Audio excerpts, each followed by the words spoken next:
friends, muri iyi video ngiye kukwereka uburyo ushobora kubona aba subscribers kuri YouTube 1000 mu kwezi kumwe.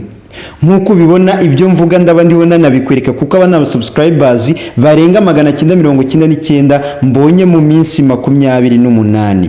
Ntago tujya kure, turabirebera hafi cyane. Ni ukuva ku itariki 23 z'ukwezi kwa mbere kugera ku itariki 22 z'ukwezi kwa kabiri. Muri video ngufi rero ngiye kukwereka ese ni gute nawe ushobora kubona aba followers, aba subscribers 1000 mu kwezi kumwe konyine. Nta majibamo, nukurikiza ibi ngiye kukubwira urahita nawe utera intambwe mu yanjye cyangwa se unandushe. Icyambere ni muri mushyashya kora subscribe kuri iyi channel kugira ngo ntihakagire video nimwe gucika, hanyuma tujyane turebe ngo ese aba subscribers baturutse hehe. Uyu munsi turibanda ku ba subscribers, hanyuma n'ibindi byose bijyanye na tips na tricks naba narakosheresheje kugira ngo nibura mu minsi 28 nshobore kuba mbonyemo aba subscribers barenga 1000. Ngiye kubikwereka nkuko ubibona ni minsi 28 yonyine. Nguhaye ikaze, reka dutangire rero. Ni muri message nakubwiye ngo kugira ngo ushobore kubyaza umusaruro telefone yawe, kora subscribe ufungura inzogera. Twagiye. Nkuko ubibona YouTube channel yanjye imaze igihe, none ahangaha tugejeje aba subscribers 3194. Ariko ngiye kukwereka ngo ese aba bantu 3194 babonetse mu buhe buryo. Turabikora gutya, turajyana ku kandi ngiye sinjya neditinga umbereka ibintu byose biri kuri tere uko bikora. Tugiye kujyana, twari ku itariki zingahe? Tugiye kuri aba subscribers, uragenda ubareba ugendeye kuri video. Ngiye kubanza nkusogongeza gato. Iyi ni video ya mbere.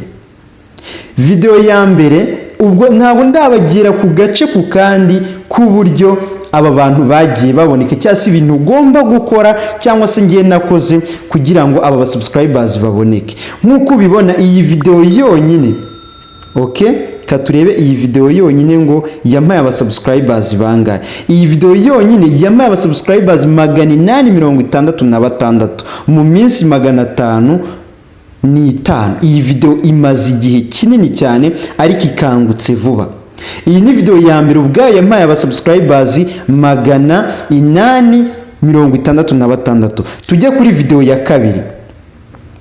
Okay, turahita twimukira kuri video ya kabiri. Iyi video imaze katurebe yo inono ngo yaduhaye aba subscribers bangahe.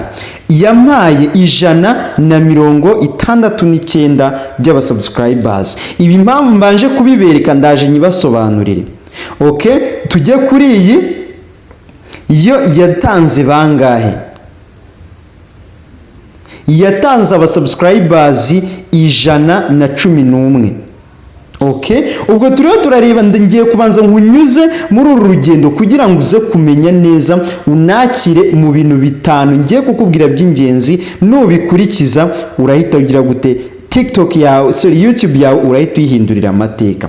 Mbanje gukoresha ingero kugira ngo urebe. Iyi ngiyi yampaye aba subscribers 115. Okay, iyi video imaze igihe gitoya kuko ntirengeje iminsi. Reka turebe iyi ngiyi yo ngo yazanye nta video nimwe mfite itagize gute idafite ikintu ya contributinze kuri aba subscribers. Rero ikintu tugiye kurebana nicyo bita ni gute wabona aba subscribers 1000 mu minsi 28. Nkuko ubona iyi ngiyi yampaye aba subscribers 117 byonyine. Turekeye aho ngaho kuko niyo twakomeza turasanga buri video yanjye nkoze yonyine igira abantu izana kandi batari bakeya.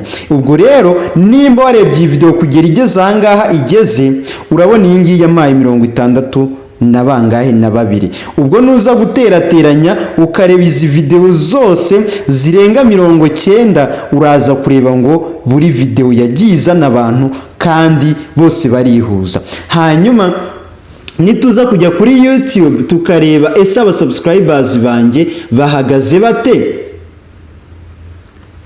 bahagaze bate mu gihe kingana n'iminsi 28. Turajya hano muri analytics turebe ngo ese muri iyi minsi 28 tubonyemo abasubscribers barenga 1000 biturutse kuki?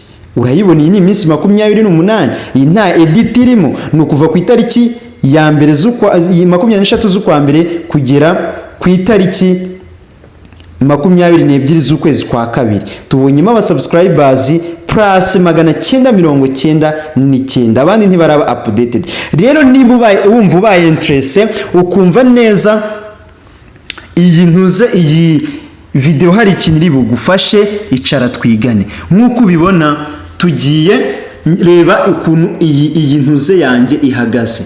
Okay, reba ukuntu uyu murongo w'abasubscribers uhagaze. Okay, urabibona nta na rimwe ureba hasi. Iyi ni iminsi 28 yonyine y'ukwezi kumwe. Urabona ko umurongo ureba hejuru. Rero nimba uri tayari, reka dutangirane turenga abasubscribers ibintu 5 ushobora gukora bikaguha abasubscribers bangana gutya mu gihe kitoya. Niki ni wubahiriza ibi bintu urahita ubigeraho vuba. Twagirira ikintu cya mbere ugomba gukora niba ushaka abasubscribers 1000 mu minsi mikeya. Gira gute? Fata abo basubscribers ushaka ubagabanye mu byiciro, sibyo?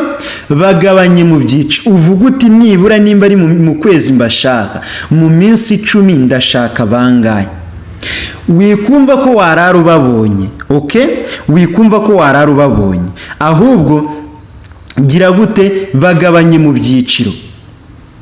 Bagabanye mu byiciro kugira ngo utaza gucika intege, ukagira gute?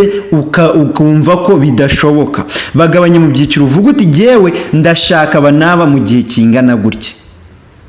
Hanyuma iyo ni impamvu ya mbere. Ikintu cya mbere ugomba gukora, fata abasubscribers 1000 ushaka ubagabanye mu byiciro. Okay, nurangiza birahita bigufasha kubona bakeya ukanyurwaho ugakora kurushaho. Niba ushaka abasubscribers 1000 mu kwezi, vuga uti ngewe mu minsi 10 ngomba kubonamo ibangahe 300. Ugakora ibishoboka byose, ari byo bikurikira. Icya kabiri ugomba gukora, reba content ikunzwe mu byo ukora, kuko ubugikora ukivangavanga. Ugire gute? Iyo content uyifokasingeho. Nkuko ubibona, ni ukuvuga ngo iyo urebye content ukabona abantu bari kuyikunda, uyikoraho cyane. Urebye hano urabona abantu ni gute watanga gift kuri TikTok. Nyuma yo kubona ko abantu bakeneye content related cyane n'ibintu bijyanye na TikTok, urabona ko ariho nahise nshyira imbaraga nyinshi.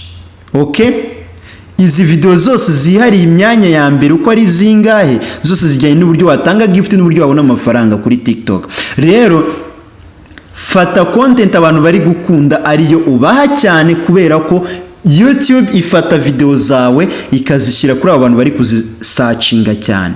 Hanyuma numara kumenya ibyo abantu bakeneye ukabibaha cyane, muri iyo minsi ubona uri hita abantu bari kubireba cyane, kora byinshi bijyanye n'ibyo bari gukunda. Okay, noneho tujye ku kintu cya gatatu kindi kigomba gutuma ubona followers 1000 mu minsi 28 gusa nkanjye. Uragira gute? Tegura icyo bita thumbnail. Ese thumbnail, keywords cyangwa se video titles ziri serious. Fata channel yawe igire seriye, umuntu wese uyigezeho ahita abona ko atungukiye muki kuri channel iri seriye. Usetting ya channel yawe muri za settings 5 nakweretse muri video yabanje, ku buryo umuntu ayitungukaho agahita agira gute? Reka turenge se nibura umuntu yatungutse kuri channel yanjye yakirwa n'iyihe video, ese ahita abona iyihe tandukaniro. Reka tureye umuntu avuye nko kuri TikTok agahita yinjira kuri YouTube channel yanjye atungukira kuki? Urabibona ahita atungukira kuri design imeze neza, imwereka channel asuye. Mbyibuka neza ko iyo video nayibakoreye, hanyuma agahindukira no kuri video imuhikaze ya yindi, ahita abona neza ko yinjiye muri channel ya Gatari Fred. Yageraho agasanga amatitle yanditse neza, agasanga thumbnail aragaragara neza, urabona ko by'umwihariko itubona ko winjiye muri channel ya Gatari Fred. Hanyuma ugahita usobanukirwa ibyivugaho iyo channel bitakugoye, bikakorohera kubona video ikuzanye kubera ko thumbnail ibisobanura neza icyo iyo video iriho ivugaho.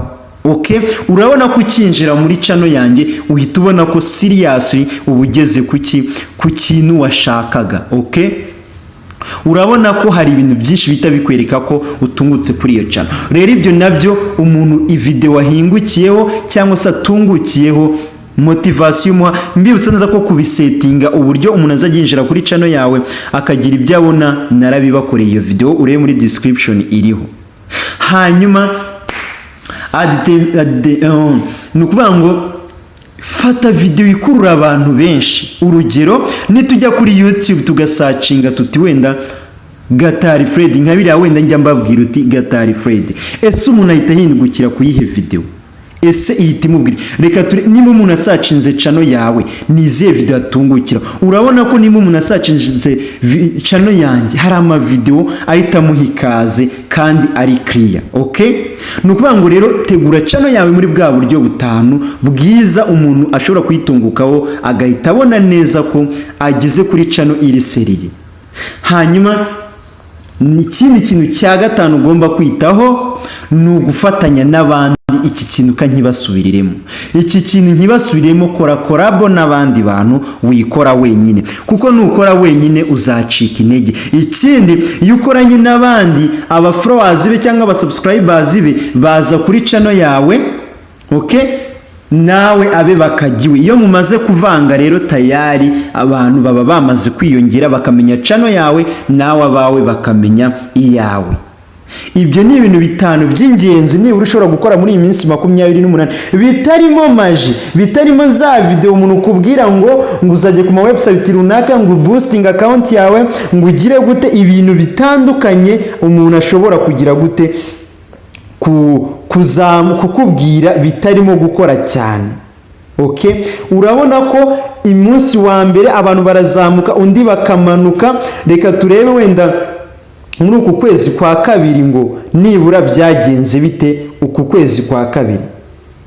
Urabona abantu barazamuka bakamanuka, ariko still urabona ko jewe umurongo wanjye uhagaze neza muri uku kwezi kwa kabiri. Rero nukora ibi bintu nanjye nakoresheje biraza kugufasha kuzamura YouTube channel yawe mu minsi 28 tayari. Rero hari ukuntu umuntu akubwira ibintu yeditinze kugira ngo akwerekere iyo facts cyangwa se ama factors yeditinze yakuyanye. Nge naga ariko nkora, nakwemereye ko nzajya nkwereka ibintu byose byagufasha kandi nkakwereka inzira nanjye naciyemo.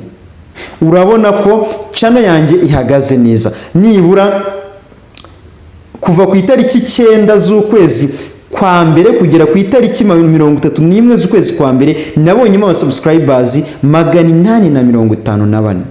Nawe rero byakunda, icyo usabwa wicika intege, kurikiza inzira ndiho nkwereka, ubundi ugire gute wibere mu mahoro, YouTube channel yawe yizamure mu mahoro. Nizere ko nimba iyi video igufashe, kora subscribe, ufungure inzogera kugira ngo ntitukaburane muri video zose. Bye bye, ndabakunda kandi iterambere twarigeraho dufatanyije. Bye.